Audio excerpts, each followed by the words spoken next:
Welcome to the Startup Grind. Welcome to Startup Grind. This is our first event. This is an event series, and it's also a website and a communication network that's designed to educate, inspire, and connect our local entrepreneurs. Each month, we'll be welcoming an amazing speaker, and they will share their story with us in the form of a fireside chat.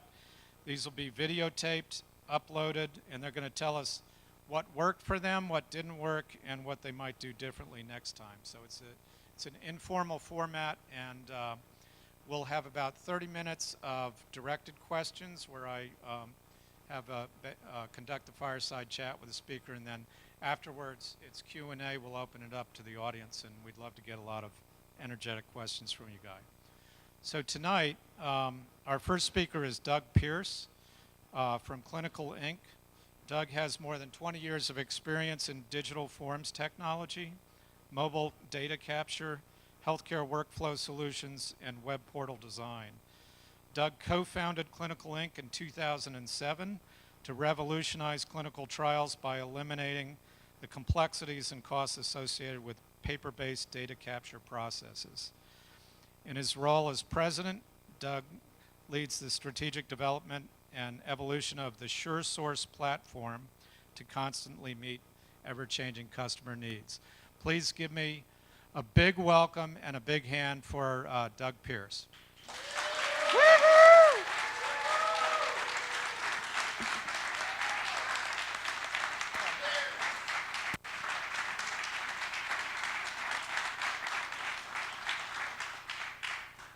So that's a pretty good Winston-Salem welcome. So welcome to Startup Grind, Doug. Thanks for joining us tonight. So we'll just go through some quick questions here. So I'll just take you through some questions, and we're just going to kind of chat here, and then we'll get the audience involved. So Clinical Inc. is a big success story in the digital health space here in the Wake Forest Innovation Quarter. So take a minute to just tell us what does Clinical Inc. do? What business are you in, and tell us a little bit about the company. So every drug that we take, as you all know, goes through extensive clinical trials. And the trials last between 7 and 12 years, and it takes about $1 billion to bring a drug from discovery to the market. So what's remarkable about the clinical trial process is it begins as high-tech as you can imagine, and when it gets down to the clinical research sites where the data is actually being captured, it's being done in almost Neolithic fashion. It's being done on paper. And nurses are entering the data on paper, they're omitting data, they're making mistakes, they're entering things that are out of range, and none of that information is processed until a long time later. So the idea behind Clinical Inc. was simply to take the power of electronic data capture, which is typically done downstream, and move it forward to the initial capture of that data. So when a nurse is interacting with a patient, rather than writing it on paper first and then transcribing it into an electronic database of sorts later, we provide tablets with electronic forms that look just like paper forms. You interact with them in the same way. You actually write on the forms. You can write notes. You can enter data. And we run validation rules, edit checks at that time to make sure that the data is in range, to make sure you haven't omitted data. And then, because it's electronic, we can transfer that data to the pharmaceutical company that's sponsoring the trial. So we take a process that takes weeks and we turn it down into a process that takes minutes. Okay. So that's the part of the backstory, but there's really kind of a fascinating backstory to this if we take it all the way to the beginning. You came to Clinical Inc. from being an English teacher. Yes. At a private school. Right. So that's a pretty unusual path into digital health technology. So tell us a little bit about how did you get into the world of entrepreneurship? I could be a poster child for entrepreneurship because if I can do it, anyone can. As Peter said, I taught school for a long time, 15 total years. during that time, toward the end of that time, I developed a company with my father, who is a pediatrician. We developed paper record-keeping forms. And they were very nice, very clever. They weren't just ordinary paper forms, but they were paper forms at the end of the day. And we were running that business in a barn behind my house. A kind of finished barn. Don't picture like cows in there, but it's still an outbuilding behind my house. And I started that company in like 1997, and I don't know, maybe 1998, electronic medical records emerged. So here I am starting a brand new business making paper medical forms, and I'm going around trying to sell paper forms at the same time people are trying to sell electronic medical records. So it didn't take a real sharp guy to figure out that this was never going to work. You know, this was not going to be a long-term solution to my financial needs. So a few years went by, and we lost customers, of course, to electronic medical records. But what they kept telling me was those EMR systems are so difficult to use that all the power and sophistication is on the back end, but my nurses don't know how to use it. I don't know how to use it. My productivity is going down. Why can't you make electronic forms that are just like yours, but electronic? So this was like late 2004. At the same time, Bill Gates announced the tablet PC. And I think probably there were 2 or 3 of us in the world that thought this was a really great idea. They just didn't take off. But from my point of view, this was perfect because I can make electronic forms, deploy them on tablets, send them to medical sites, and they could enter data into what was essentially an electronic paper form. So it was a great idea, but I didn't have a market. It was a great answer, but I didn't have a question. I had a solution, but no problem. So I'm sitting there. I didn't know what to do with it. I was one guy in a barn. I couldn't enter the electronic medical record market and compete with GE and Philip Seaman and Epic. So it just sat there. Then my son started dating this young woman named Anna Claire Littlejohn. And one night, Anna Claire sees my tablet and she says, "What's that?" And I show it to her. And I mean, she's 17 and she says like, "Oh, that's cool or neat or something." And she went home, and 2 days later, she came in over to the house to see my son, and she told me that her daddy wanted me to call him. And my heart just sank, because this couldn't be good news. If you knew my son, you know why my heart sank.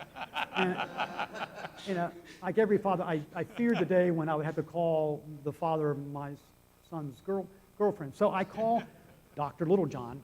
And Dr. Littlejohn, for those of you who are in town, I mean, Dr. Littlejohn and his dad delivered probably 3/4 of the people in this city. I mean, they are just beloved people in town and a wonderful person. So I called him, and I said, "Dr. Littlejohn, this is Doug Pierce. I'm Taylor Pierce's father, and I'm ready for this onslaught, And he says to me, amazingly, "Anna Claire told me about your tablet.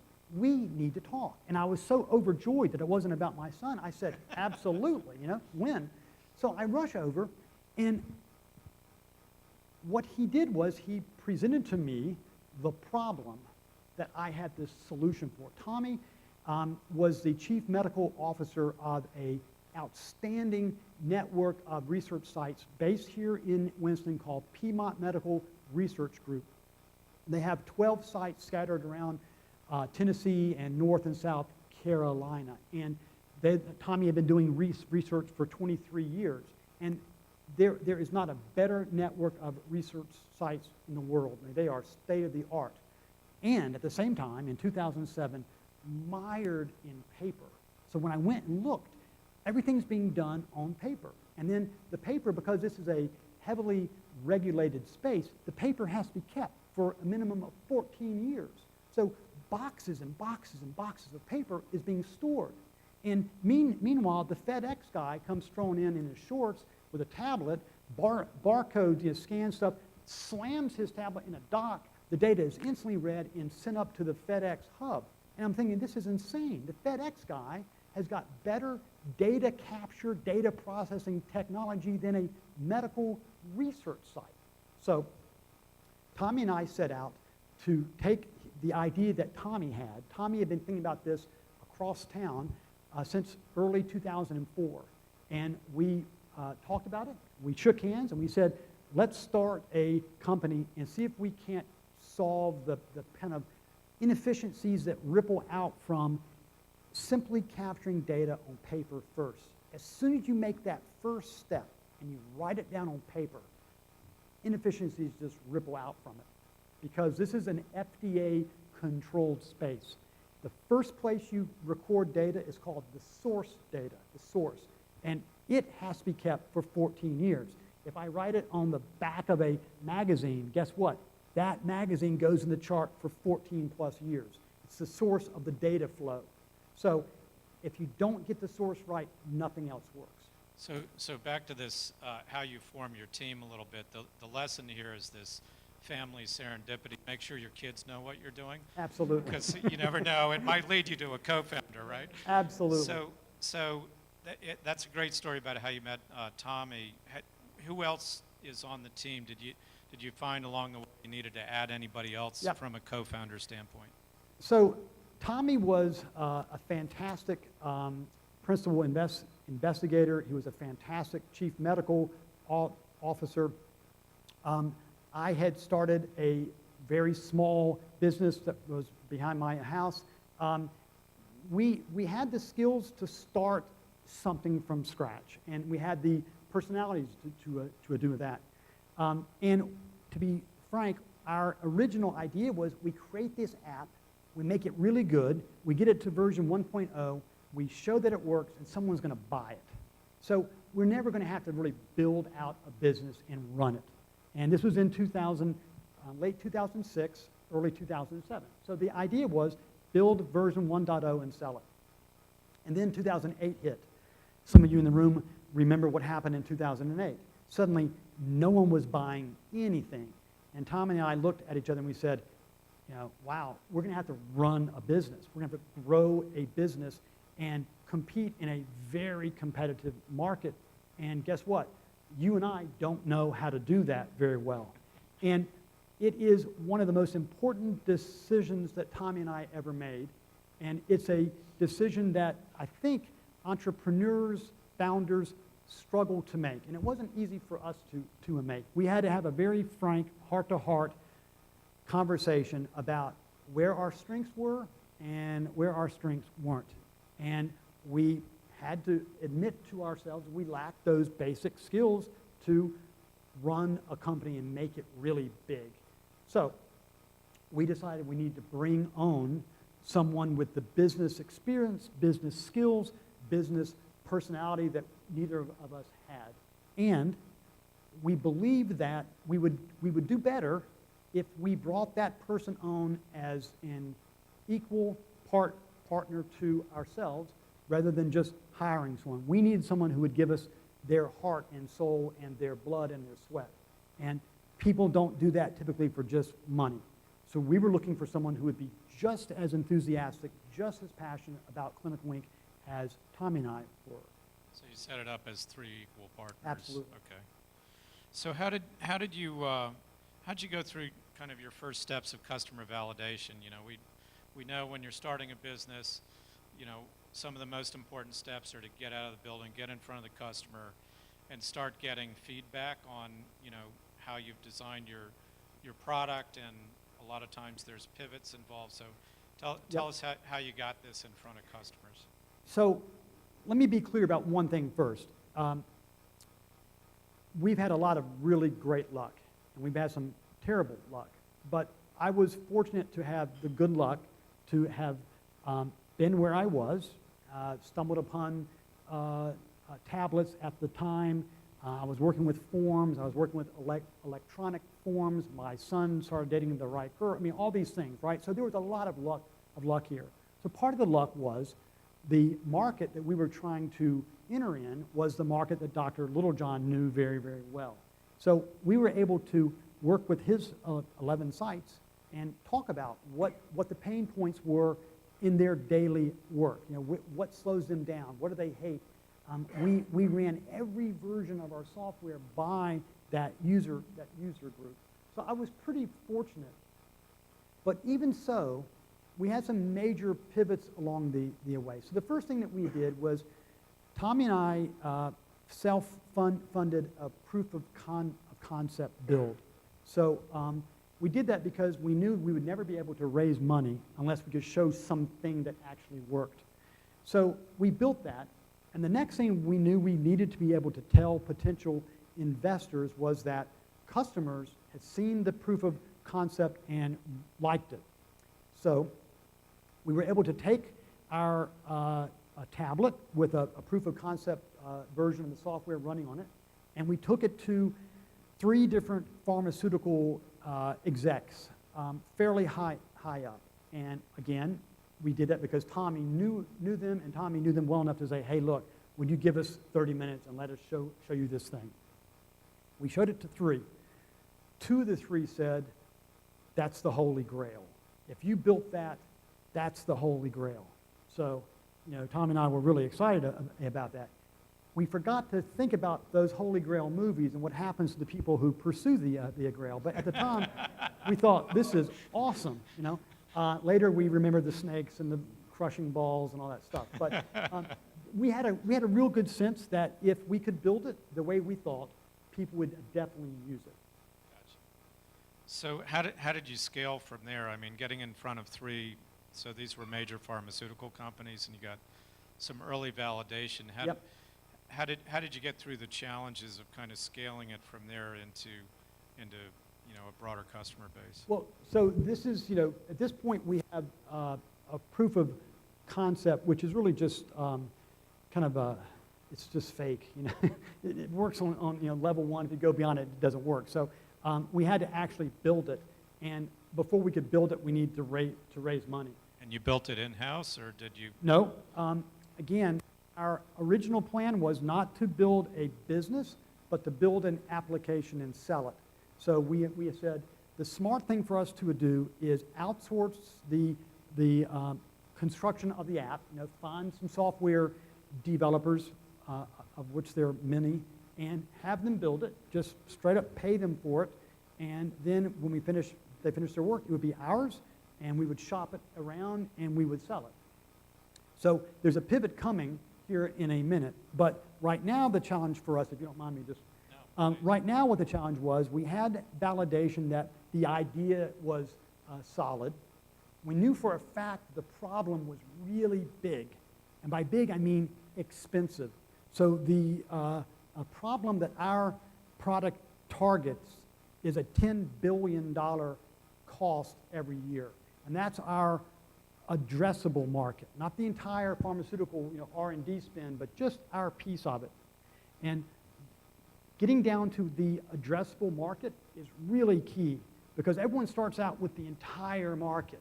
You know, pharmaceutical R&D, billions and billions, hundreds of billions of dollars, but our piece is only one part of it.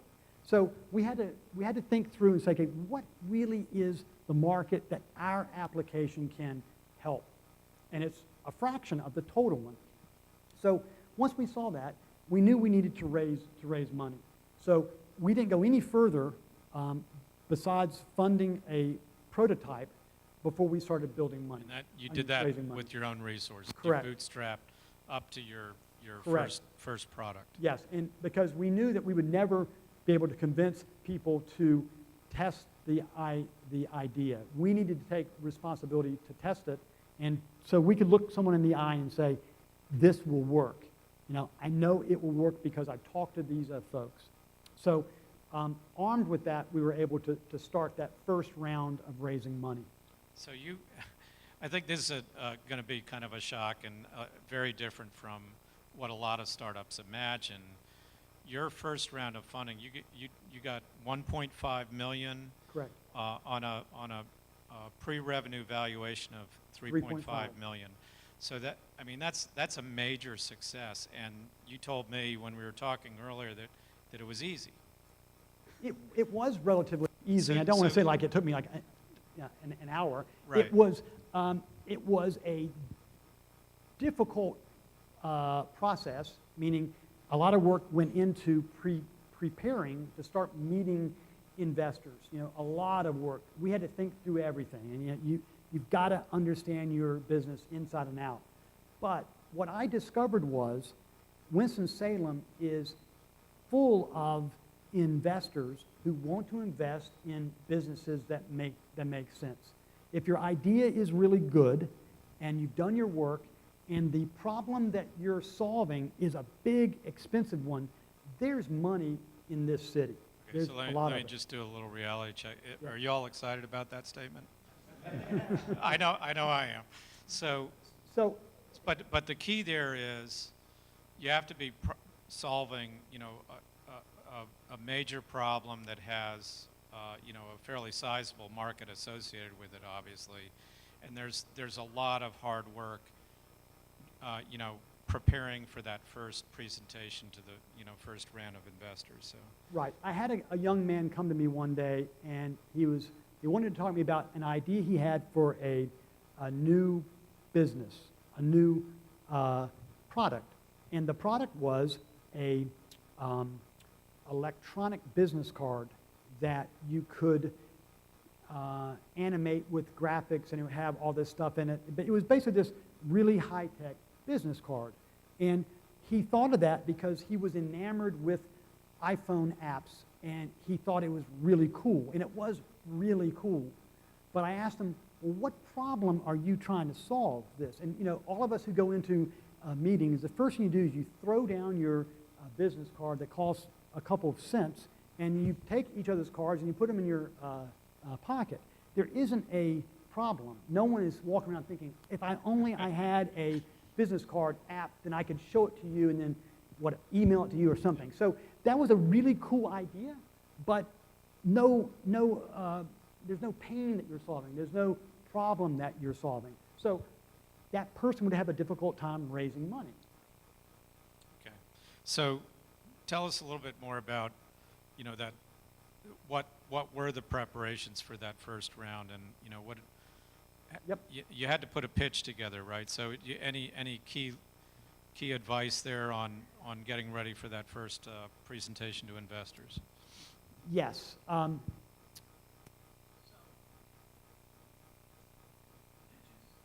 Key. You don't have much time. You've got to hook them quick. You've got to be crystal clear, and you have to understand your costs precisely, because revenue is always a guess, and everyone always guesses high. Everyone guesses wrong. It's always up here and it ends up down here.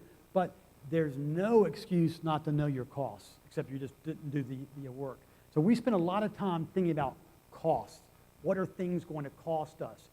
Rent, salary, benefits, tablets. So we spent a lot of time really nailing the cost down. And then we had revenue projections through 5 years that were wildly wrong, but they weren't crazy at the time. And then I spent a lot of time preparing a PowerPoint presentation that I thought would really work.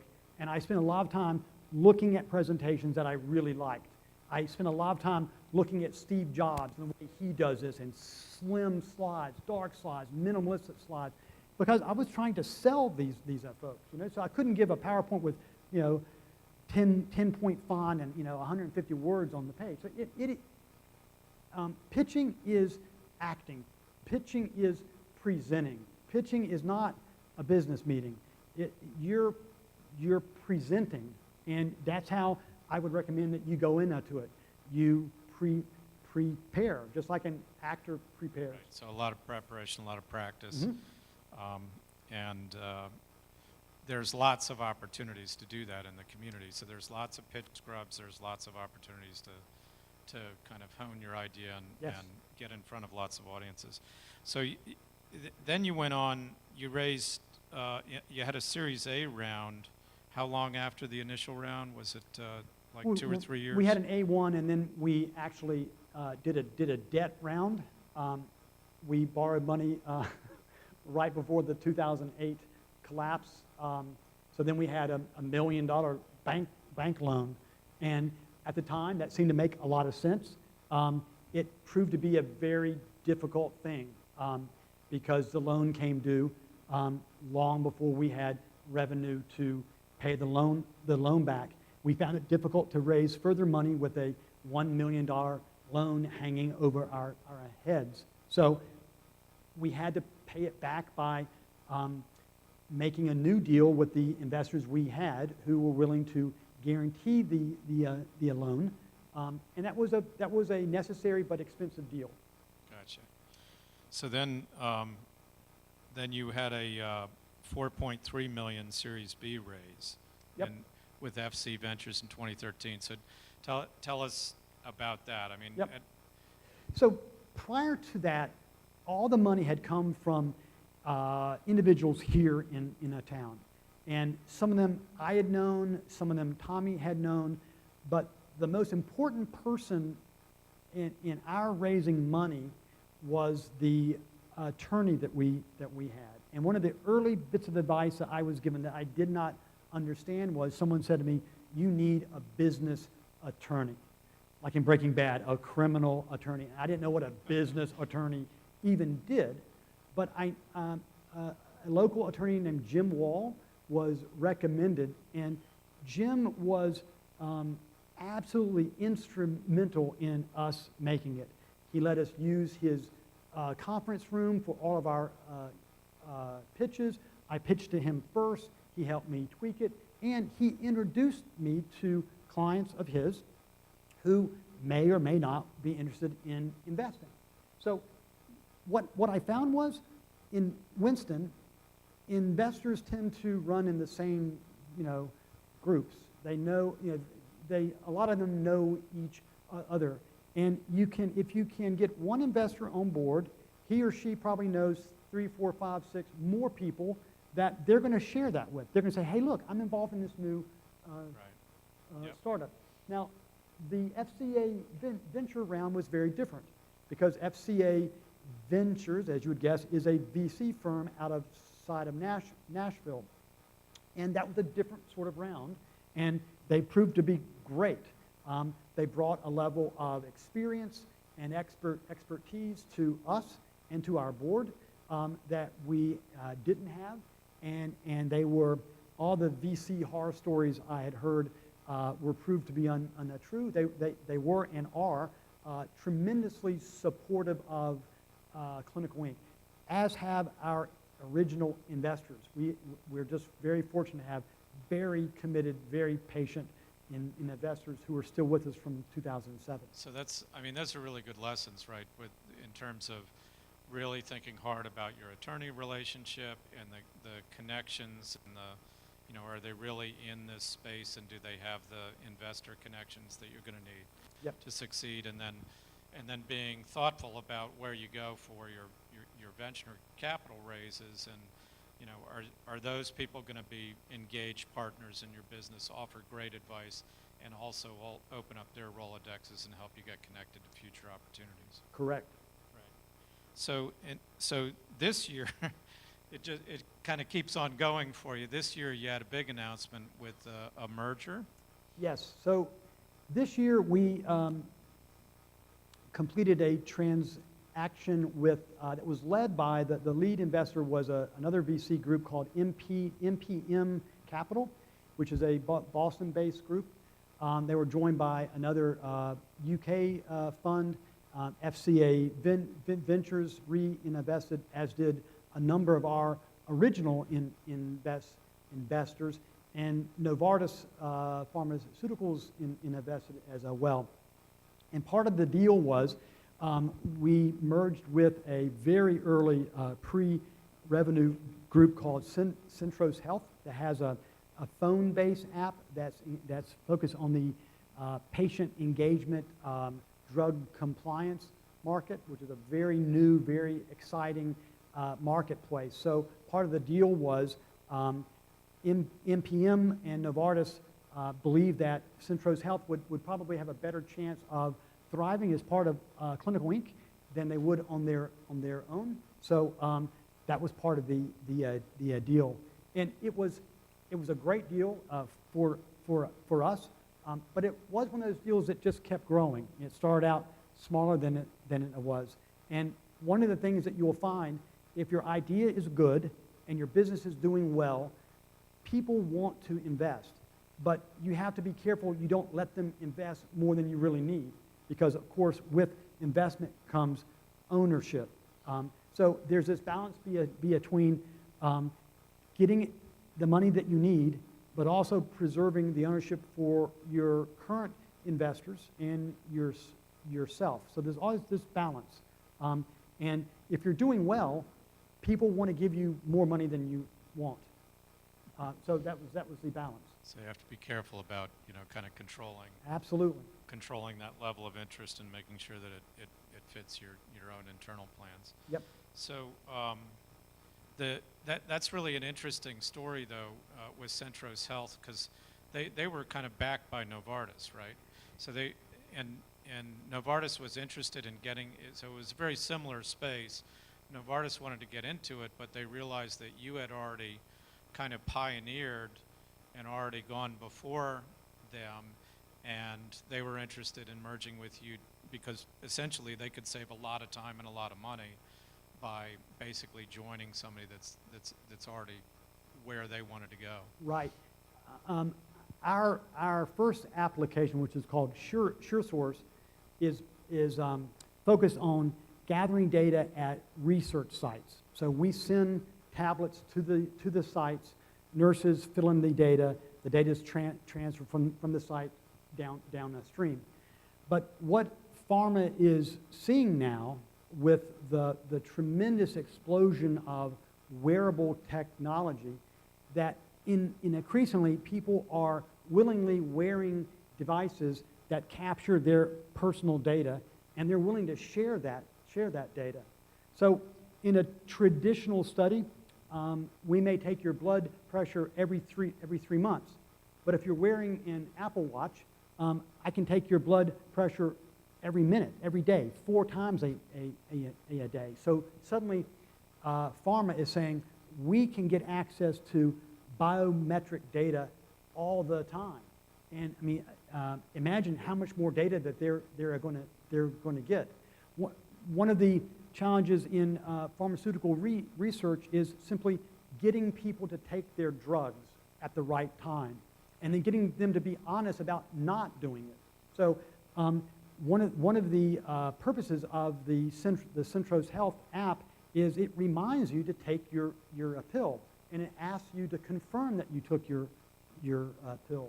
We're doing a study right now where there's a transmitter in the pill. So when you swallow the pill, it starts sending a signal out to a patch that you wear on your stomach. The patch sends a signal to an iPhone, and the iPhone sends a signal to us. So we're getting data. As soon as the pill dissolves in your stomach, it's sending out data. I mean, that's an amazing thing. So if you give the pill to the dog, yes, it doesn't work. You got to take the pill, otherwise it won't read on the the data patch. gets us skewed. Okay, you know, I got your you. heart rate is off and stuff. Right. So we want to get to some questions from the audience here, but so what, if you had to kind of distill it down and say, what are some of the really key lessons that you've learned along the way? What would you share with the folks that are in the audience and they're going to see the video? Sure. Well, first, as I said before, make sure that you're solving a problem that really matters, and matters to people besides you and your closest friends. No one's going to invest in a solution to a problem that's not worth a lot of money. So if you're trying to create a business to do that, I mean, you maybe just have some other goal, but if you're trying to create a business and you plan on getting investors, the problem has to be a serious, meaning expensive problem, and then make sure that you can solve it. Make sure that your solution truly solves it. Secondly, don't be deterred by what you don't know. If I had been deterred by what I didn't know, I would have never done anything, because I didn't know any of the things I really needed to know. One thing I've learned is you can get expertise of any kind here in Winston-Salem like that. You can come here and take advantage of the office hours. There is so much free advice available that if you don't know the finance side, I mean, I can barely count. So the finance side was a challenge. So what I did was, and what Tommy and I did was, we knew that the partner, whose name is Ed Seguin, Ed Seguin had better be a finance guy, and Ed Seguin is a fantastic finance guy. So I don't need to know it, right? So you can fill in your gaps. Third, you've got to be open to opportunities and ready to pivot. And pivot's sort of a buzzword in our space, but we had to pivot lots of times. As a case in point, we had built a tablet-based front end. Never occurred to Tommy and I that we needed to build a back end until, in year 3, someone said, you know what, if you had a back end and you could manage data, this would be fantastic. We said, back end? Yeah. So now we had to go build a back end, which meant we had to raise more money. But that was a major change. Okay, so be ready to pivot and be ready to take advantage of opportunities that come along that force you to pivot. And finally, there's just a whole lot of luck involved in starting a business and making one work. And I always try to be appreciative of our luck, and we've had great luck. We've had misfortunate, as many of you know. Tommy Littlejohn was killed in a plane crash 3 years ago. So 3 years in, Tommy was taken from us, and it was a tragic loss to everyone who knows Tommy. That was another pivot. Now we had to figure out, okay, how are we going to make this work without Tommy? And finally, take advantage of the good people you have in your camp who can give you advice, who can help you through the tough times. There are going to be a lot of tough times, but what we found is there's been tremendous people who, when you need them most, step up and offer advice, offer a helping hand. Okay, great stuff. So we're going to turn it over to the audience now. Does any questions? Yes, sir. Chase. First of all, did your son marry Miss Littlejohn? So repeat the question. So Sure. The question was, did my son marry Ms. Littlejohn? The answer is no. But Tommy and I had a prenup in a place, so everything was So my real question. Yes. So you sort of started this business over the course of about 3 years. You said in your timeline. So at this stage in starting, we want to start something in the course of 3 months. Right. So what could you take and distill down and give your lessons when you try to go into these programs? Yeah. It took us a long time. So we started in 2007. Our first commercial study for which we were paid was in late 2011. And we got paid so little that the nurse who saw the contract took me in the hallway and she said, I am mortified by what we're paying you. So it took us a long time. And that meant we had to keep raising money. So again, it depends on how difficult it is to build the solution to the problem. Ours was a very difficult problem to solve, and it kept expanding on us.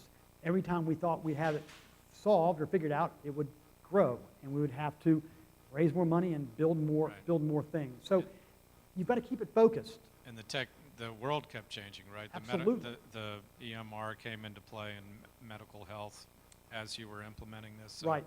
So your environment was extremely dynamic while you were trying to start this business. yes. So what I would say to you is, I hear what you're saying, and you want to start fast.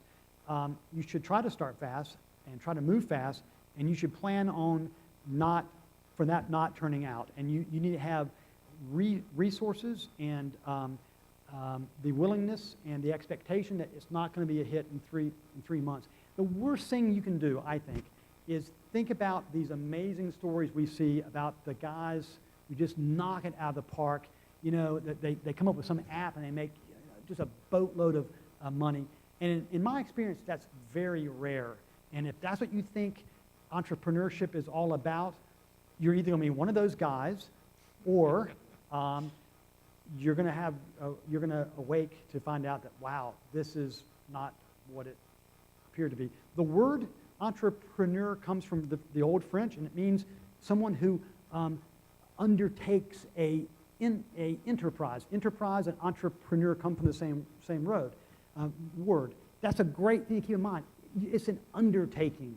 It's an undertaking, and that means it's not typically short. It's a process. Yep. Yes, sir. Your field is the digital health technology is one of the dynamic area in the technology field. So in this area, that's one of the biggest questions or the biggest problem that you will face, as I understand, is what is your intellectual property right that you can retain and then keep retaining as you get a new idea.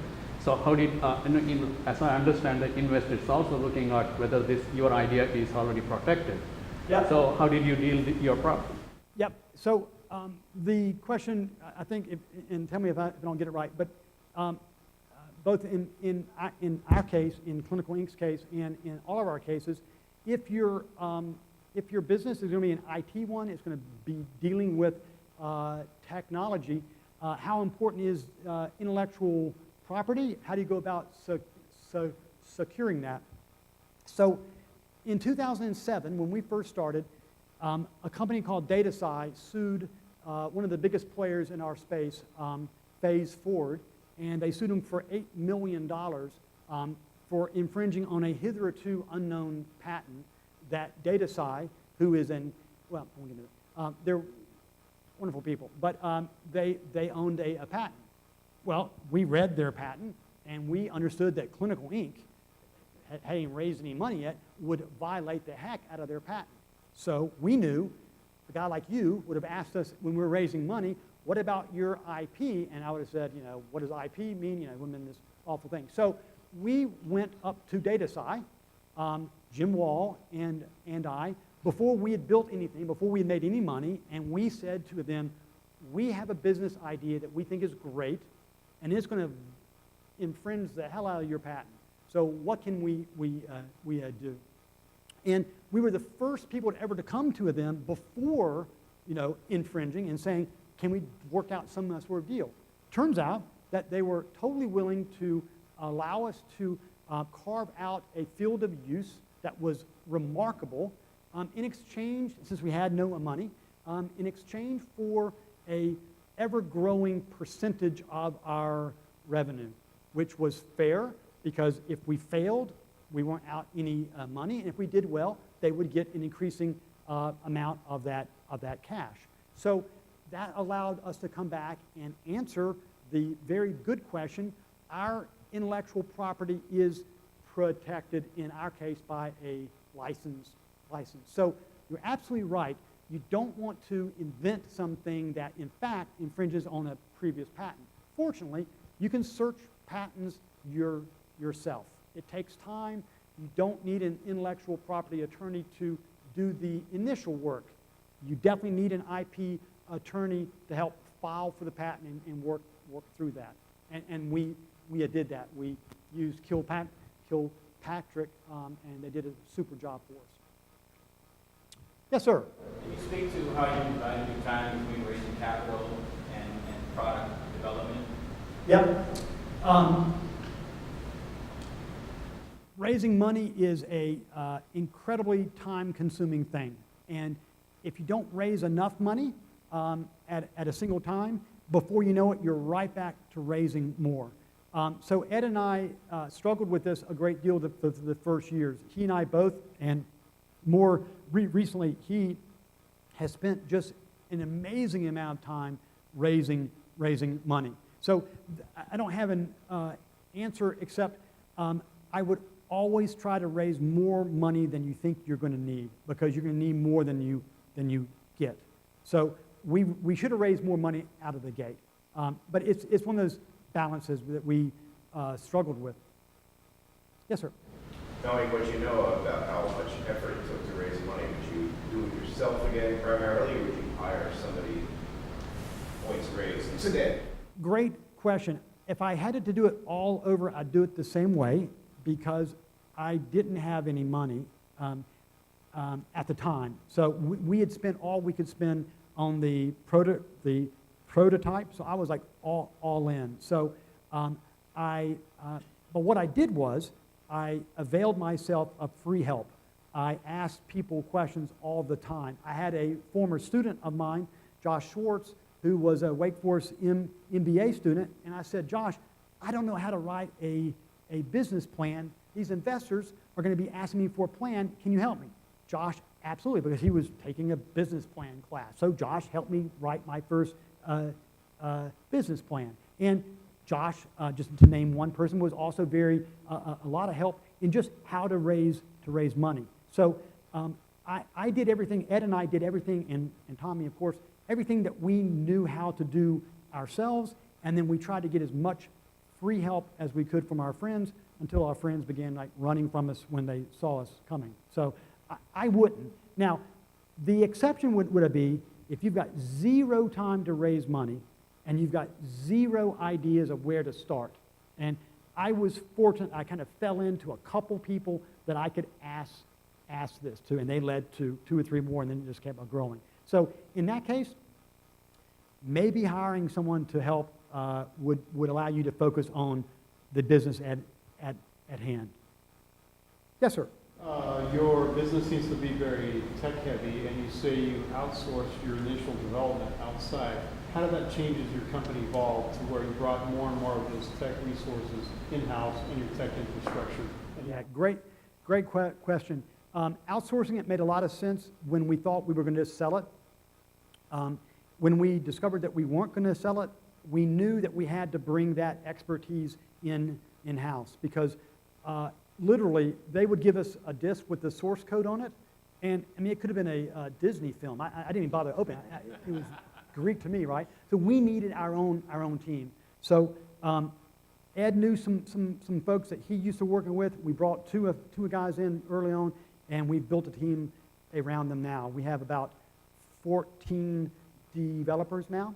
So that was a critical pivot for us. You know, outsourcing made a lot of sense at a first, but once you reach a certain stage, you've got to own that. You know, and we saved a ton of money when we brought it in-house because you know they weren't just working by the hour; they were working like software guys always work, insanely. So it was a critical step for us. Yes, sir. First of all, I want to say congratulations on the success. Well, thank you. Wonderful. 3-part question. One, how much money has your solution saved for the industry that you've embarked on? I know you told us at the very beginning how you solved the problem, but how much money has that saved for the industry for the problem you solved? Yep. I don't really know because we don't total it up in that sense. I don't know how much they save because I don't know how much they spend. I can say this: when we bid on a clinical trial, the cost of using us is substantially lower than the cost of not using us. So I do know for a fact that right off the gate, we save them money right off the bat, and not just because we're cheaper, but because they can use us in a way that saves them cash. I don't know how much money we've saved, but I do know that one of our primary selling points and driving points is our ability to save pharmaceutical companies and clinical research organizations, contract research organizations, a lot of money, millions and millions of dollars. Second part. I know there are 3 parts to it. There's the brains, labors, and capital. I'm looking at the brains. And I know from the capital, when you told us about how you raise the capital, what was involved in the labor as far as marketing besides pitching? In the actually hiring our first people, you mean, or in the labor part, or you mean just the work part? Okay, hiring or okay. So again, we were able to, when we first started out, we hired young, relatively inexperienced, smart people who knew nothing about the clinical research market because we couldn't hire smart, experienced people who knew a lot about the clinical research market. So we had an incredible team here who worked like Trojans on our early studies. And as we began to raise and earn more money, what we've seen is now we're hiring more experienced, older, more expensive people. So the money we're spending on in employees is of course our biggest expense. And there's been this very clear shift toward inexperienced, young, hardworking, smart people to hardworking, smart people that are older and that are more experienced. Pardon me? We have a sales group who would do that, but most of these people are people like project managers, application developers, quality assurance testers, that sort of thing. Yes, sir. Was, can this technology that we have in the industry that you're doing be applied and applicable towards something else? For example, me and Dr. White, we're in the business of real estate, and we have to go to the courthouse all the time. And even though we go online and look at registered deeds, we have to go physically to the courthouse for estate filings that are done on paper and ink. That be applied, your technology be applied to them with the tablets, so that we can just do something where they can do it on the tablets and we can just have access to it. Absolutely. And I think what you're going to see is more and more applications like ours being used in those kind of settings. We have been tempted at times by side markets like that, and wow, we should go at that. But we always come back to being focused on what we're doing. We're too small and way too young to allow ourselves to be distracted or diluted by too many side markets. So that sounds like a prime problem that someone needs to solve. What I don't know is how expensive that problem is. It's a pain. It's a pain for you guys, but in a sense, what would you pay to not have to do it? So that's what I mean by problem. It has to be a big enough problem. It has to be expensive enough that people are willing to pay to solve it. So, you bet. We Yes, got sir. time for maybe just a couple more questions. Paul? So. As you were developing your product, did you have competition that was racing to the same solution? Were you uniquely aware of that, and what did you do if you were to kind of deal with it? So the answer is no, we didn't. We kept expecting them to appear. I mean, there are some folks out there doing similar things and trying to solve the same problem in a very different way. We were the first to the market with a viable e-source, which is what this is called, solution. Others are entering the marketplace now. We remind every new hire that 47% of first-to-market businesses fail. Being first to market is, in some ways, very nice. And in other ways, we've got a target on our back this big. And everyone's watching and seeing where we screw up. Apple is never first in any market.